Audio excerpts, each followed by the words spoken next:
5 सितंबर को मऊ की घोसी विधानसभा सीट पर यूं तो महज उपचुनाव ही होना है, लेकिन ये उपचुनाव 2024 के लोकसभा चुनाव से पहले खासकर सत्तारूढ़ बीजेपी और समाजवादी पार्टी के लिए साख बचाने वाली बात बन गई है। यही कारण है कि दोनों दलों ने यहां से न सिर्फ हाई प्रोफाइल कैंडिडेट्स मैदान में उतार दिए, बल्कि इस सीट को जीतने के लिए एड़ी चोटी का जोर लगाए हुए हैं। यही वजह है कि बीजेपी ने इस सीट पर अपने मंत्रियों की फौज उतार दी है। दयाशंकर सिंह, संजय निषाद और अनिल राजभर, ये वो 3 नाम हैं जो न सिर्फ पूर्वांचल में अपना अच्छा खासा दम रखते हैं, बल्कि तीनों के तीनों योगी सरकार में मंत्री पद पर तैनात हैं। और ये तीनों बुधवार को बीजेपी उम्मीदवार दारा सिंह चौहान के लिए वोट मांगने के लिए मऊ गए थे। चुनाव जीतने के लिए मंत्री जनता से लोक लुभावन वादे कर रहे हैं। इसी कड़ी में दयाशंकर सिंह ने घोसी की जनता से वादा किया कि अब की बार घोसी में बस अड्डे को हवाई अड्डे जैसा बना देंगे। घोसी की जनता विकास चाहती है।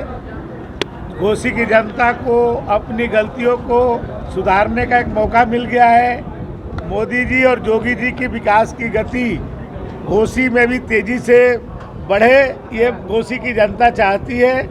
और इस बार बहुत भारी बहुमत से 50,000 से ज़्यादा वोटों से दारा सिंह चौहान जी चुनाव जीतेंगे। बहुत काम होगा, पूरे घोसी विधानसभा में कोई काम नहीं रहेगा। जो बचेगा आप जाकर के आजमगढ़ में देख लीजिए, जो बरसों से काम नहीं हुआ 1 साल में दिनेश लाल निरहुआ जी ने करके दिखा दिया।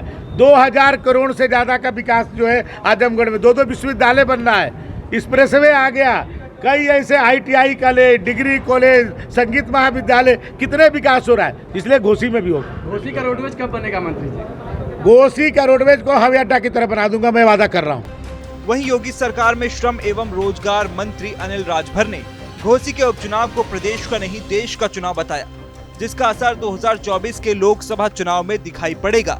उन्होंने दावा किया कि बीजेपी पिछड़ों के विकास करती है, विकास के नाम पर चुनाव लड़ रही है और घोसी में 50,000 से ज्यादा वोट से जीत दर्ज करेगी।